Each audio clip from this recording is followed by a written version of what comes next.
Imagine asking a friend for something to quench your thirst on a hot day, and they hand you a cold lemonade, even though you never said lemonade. That's semantic understanding. But how would a computer get the same result when it can only match exact words? You'd have to say lemonade precisely, or it would fail.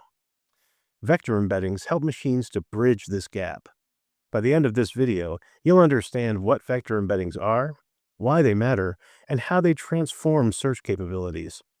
In this video, we'll explore how vector embeddings work and how they enable semantic similarity, the ability to find related concepts even when exact words aren't used. We'll also see how embedding models generate vector embeddings from data and how these numerical representations capture meaning. Finally, you'll learn that we measure similarity in order to perform a semantic search. So, what are vector embeddings? They're numerical representations of data, like words, sentences, or even images, that capture their meaning in a way that allows for semantic understanding. Think of it this way. Vector embeddings turn words and sentences into coordinates in a meaning space, like putting every concept on a map where similar ideas cluster together. King sits near queen, puppy near kitten, and cold drink on a hot day near lemonade. So instead of matching key words, we're mapping meaning. So how do we translate a word or phrase into a vector embedding? This is where embedding models come in. Embedding models are specialized AI models trained on a vast corpus of data. Through training, the model discovers patterns in data and encodes them into numerical representations. While you can use any embedding model with MongoDB, here we'll focus on Voyage AI's embedding models. Voyage AI offers many embedding models for different use cases. To access these models, we'll use the Atlas Embedding and Re-ranking API. This API lets us tap into the latest Voyage AI models for generating embeddings. You have two options. You can make direct HTTPS requests to the API endpoint, or use the Python SDK. For convenience, we'll use the Python SDK as it's the common language for AI practitioners. Now let's see how this works in practice. We'll start with an example using the most recent general-purpose model, Voyage 4. When we pass in the text about Roman architecture to the embedding model, we receive an array of numbers. We'll print the length of the embeddings array to see the number of dimensions, which we'll learn about in a bit. Each number is a coordinate that helps position this phrase in meaning space. Here's the interesting part. These coordinates aren't plotted on a 2D graph. They exist in high-dimensional space, often hundreds or even thousands of dimensions. This allows them to capture complex relationships and nuances in meaning in a way that keyword matching cannot. But hundreds of dimensions? How can we even think about that? Let's start simple and build up using a ride-hailing application example. Imagine we want to represent different ride types. We could start with 2 dimensions plotted on a 2D map. 1 dimension for vehicle size, from compact to large, and another for service tier, from economy to premium. For example, a family car might sit at coordinates 0.5, 0.2, while a luxury vehicle could be at 0.35, 0.8, and a spacious ride for group travel at 0.9, 0.4. Notice in these examples that each dimension uses a scale from 0 to 1, where 0 represents the minimum and 1 the maximum for that particular feature. For example, vehicle size goes from compact, 0, to large, 1. So a smaller number means a smaller vehicle. Service tier goes from economy, 0, to premium, 1. So economy rides have lower values and premium rides have higher values. This scaling is intuitive, but the direction could be reversed depending on the application. The important part is consistency in understanding what each value represents. Now let's add a third dimension for eco-friendliness, from traditional fuel, 0, to fully electric, 1. Our family car might now be at 0.5, 0.2, 0.7. The luxury vehicle at 0.35, 0.8, 0.1. And the spacious ride for group travel at 0.9, 0.4, 0.3. We're starting to move beyond what we can easily draw on paper, but we can still imagine these points floating in 3D space. But real-world ride-hailing needs to capture much more nuance. We can add dimensions for features like availability time, from rush hour to off-peak, typical trip distance, passenger capacity, vehicle amenities, and geographic service area. The Roman architecture embedding we generated earlier had over 1,000 dimensions. A luxury SUV for airport trips might have a similar representation, like in this example, capturing all these characteristics in that high-dimensional space. This is how actual embeddings work.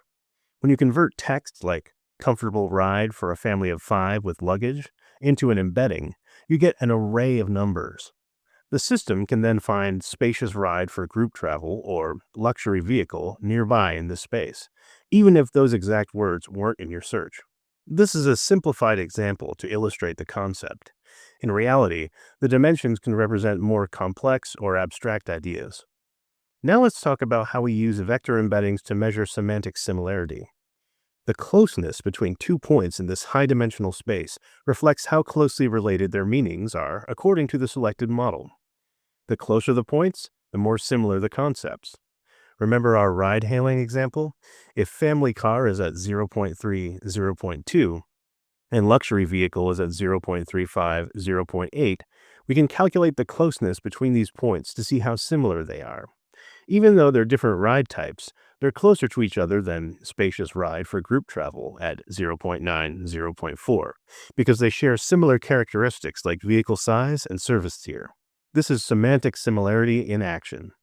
Instead of just matching exact words, we're comparing the meaning of concepts.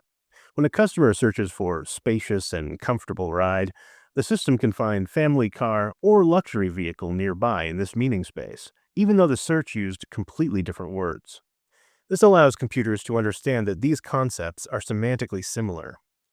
Mathematical operations like cosine similarity, which calculates the angle between two vectors, measure the closeness between points in the meaning space. This translates to semantic similarity. A smaller angle means the concepts are more closely related. You're not limited to cosine similarity. You can also use other similarity measures like Euclidean distance or dot product similarity to find related concepts. For now, the mathematical details and trade-offs of these measures are not in scope, but it's important to understand that they help quantify how closely related two concepts are in the embedding space. So, how do we use these similarity measures in practice? Let's see it in action. Suppose we want to search for related concepts in a small collection of documents. Our dataset includes 15 entries, each with a title, description, and category. As you can see, we've got an entry on architecture, another on food, and one on machine learning. These examples highlight the diversity of our data and the effectiveness of embeddings in finding connections across very different topics.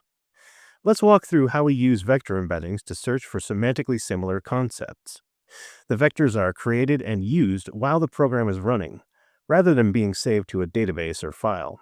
We generate embeddings for each document and the query, then compare them to find the most similar results. This approach works well for small test datasets like we have here. Here's how it works. First, we generate an embedding for each document description in our dataset.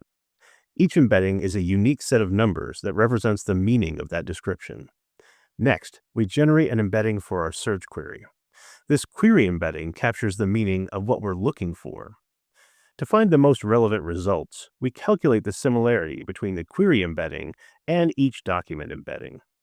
The closer the embeddings are, the more similar they are. Finally, we sort the results by similarity score, so the most relevant documents appear at the top. This makes it easy to find concepts related to our query, even if the exact words aren't used. In our example, we have a few documents. What happens if our corpus is large?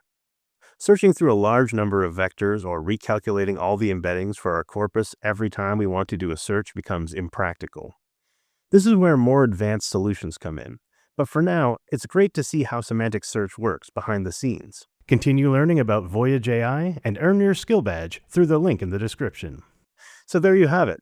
Vector embeddings transform how computers understand meaning. Let's recap what we've learned. Vector embeddings are numerical representations that capture the meaning of data in a high-dimensional space. They enable semantic similarity, which allows applications to understand and compare concepts based on meaning, rather than exact word matches. These embeddings are generated using specialized embedding models that learn to represent meaning during training. In our example, we used Voyage 4 from Voyage AI. And finally, we can measure how similar two concepts are by calculating the distance between their vectors using techniques like cosine similarity.